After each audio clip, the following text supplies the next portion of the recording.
Alright, welcome back to the fifth tutorial of this series. So now basically what I'll focus on is creating the page object. I think we're pretty much done with the manager and the base util side. Later on, I'll add some more things like capture screenshot. I don't know yet, but possibly reporting system. We'll look into that later on. So let me just close all these tabs for now, and let me just minimize these as well. And let's look into the pages directory or pages package. So what I'll do is right click on pages, click on new Java class, and if you guys remember in the base util class, what I did is I passed in google.com URL. So I'll just do some simple test cases on Google itself. So let's just call this Google page. And when we talk about, so basically what I did here, if we see in the main test class, the main extends base util, but in the page object we can't do that. So basically if we need any driver instances and whatnot, we need to create some private variables and objects. So what I can do is I can create a private driver here, and then what I can do here is create a constructor of this class, so public Google page, where I would pass in WebDriver as a parameter, and then I can say this.driver equals to driver. And the reason why I'm doing this is if I go to main, let me just zoom in a little bit. If I just remove these two lines, if I call on Google page, and let's just give it an object name, let's say user equals to page factory.initialize driver, and then the Google page class. So if I do it like this, so you see that I'm passing in a driver, but this driver comes from base util. So the main idea here is whatever test cases we have is all going to run from a single driver. It's not going to, like if I have parallel execution, if I have multiple test cases, the test is not going to share a single driver instance, but it's going to share this same driver. So I don't have multiple drivers in the air, so it's not going to cause me problems in the future.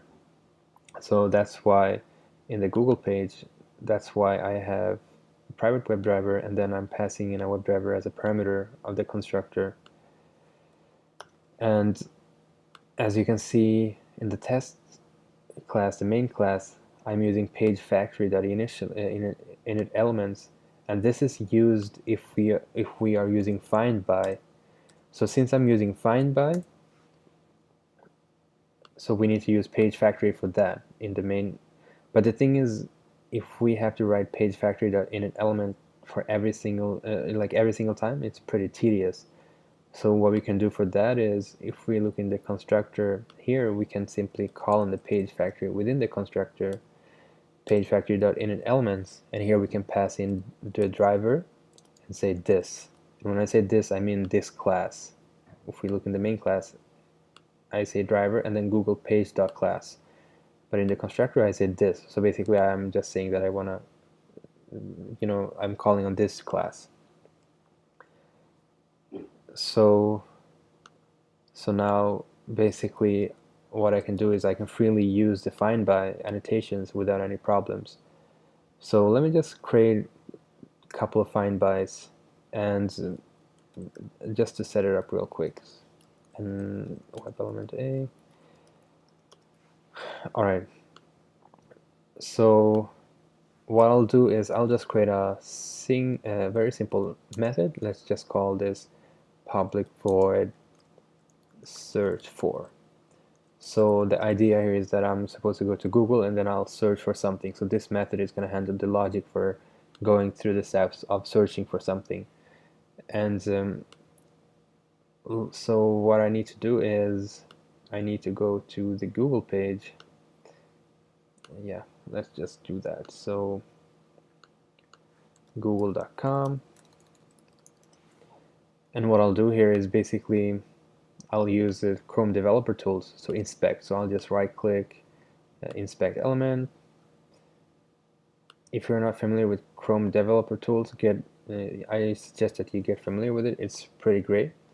So I'll just find the name attribute, so I can see that name is equals to Q. So what I can do is in the find by, I can say, instead of ID, I can say name, and I can pass in Q, and this web element, I'll just call this search field. So once I search for, once I insert some text here, I need to search for it by clicking on Google search. So I'll just inspect the Google search button, and we can see that it has a name of button K. So I'll just take that. Let's see, button name, and this is called button K, and I'll just name this web element search button.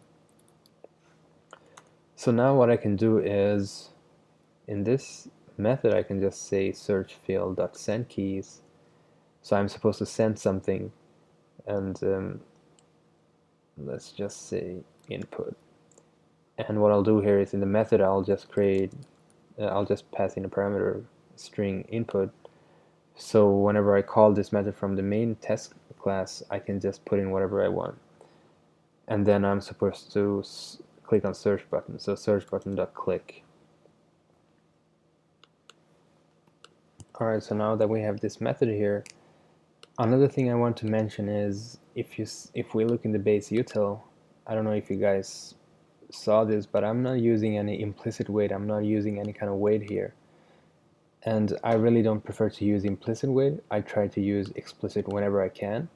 So in order for me to do that, what I'll do is I'll create in the page object Google page, I'll create another, let's say, let's make it private, so WebDriver wait, and I'll call this object wait. So basically what I'm going to do is I'm going to pass this in the constructor, so wait equals to new WebDriver wait, and the parameters will be driver, and then I'll say 10 seconds. So basically what I'm doing here is that I'm creating an object from the WebDriver wait class, and then in the constructor I'm initializing it. And basically what this means is that whenever I use the wait methods from the WebDriver wait class, I'll be able to wait for a specific element for 10 seconds maximum. So here, let me show you. So what I can do is in the beginning, if we think about it, when my test cases are going to fire up, it'll go to Google, but it won't actually wait for the actions that I want to do.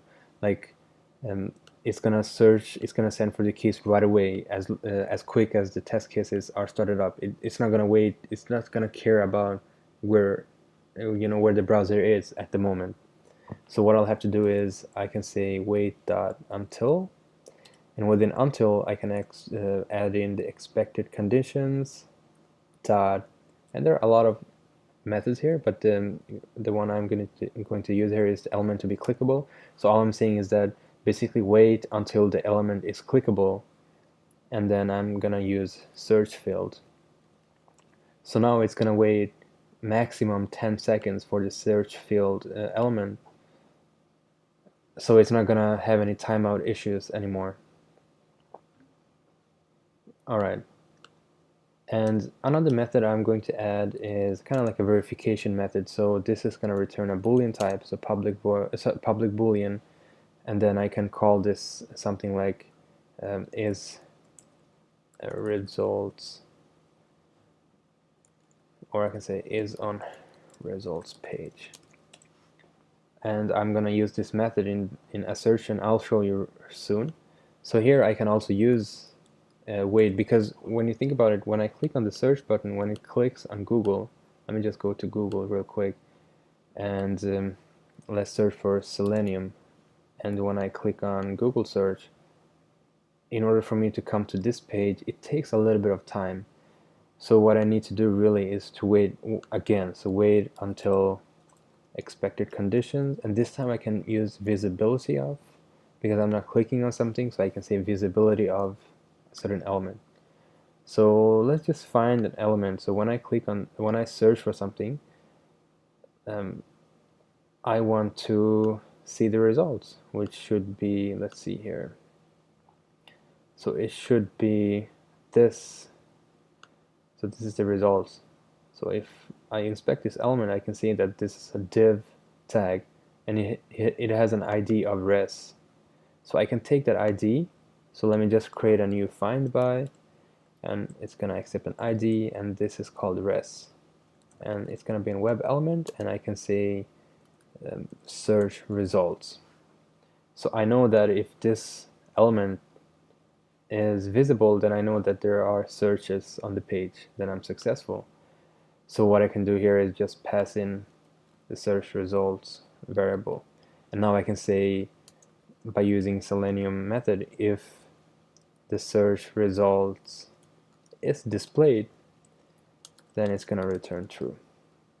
Otherwise, I'll just return false. So what I'm doing is I'm searching for something, and then I'm verifying that I'm actually, I've actually passed the test case or not. So now we have a very basic page object set up. What I can do is go to the main, and since we've passed in the page factory in the constructor, I don't need this anymore. So what I can do is say Google page user equals to new Google page, and all I have to do is pass in the driver now from the base util.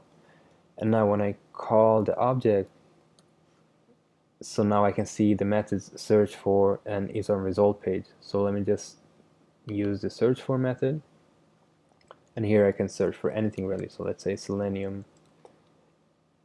and what I'll do here is I'll use an assertion. So I'll use assert true, so assert true, and this is going to be a static import. So what I'll just do is import the static method, and I'll import it from assert.assert true from testng, and within here I can say user.isOnResult page.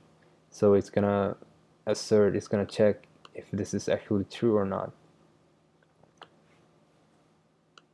And in order for me to run this, I need to go to the runner.xml, and let me just remove the second test block which I added in the previous video, and let me just right click and click on run, and let's see what happens. So it should fire up local connection. Okay, Chrome driver instance, so it fired up. It should search for something for Selenium, and then it closes. So we see the testing has passed, and it's passed because it was able to see the result page, so it returns true. So this is like a very basic setup. Now that you have the base util, you have the driver classes, from this you can kind of build out a whole automation framework. I mean, there is really no stopping now. It's really up to you. So I think I'm going to add another video after this to kind of add a method to capture screenshots and use some more testng features. But now I'm just gonna quit the video. It's getting quite long.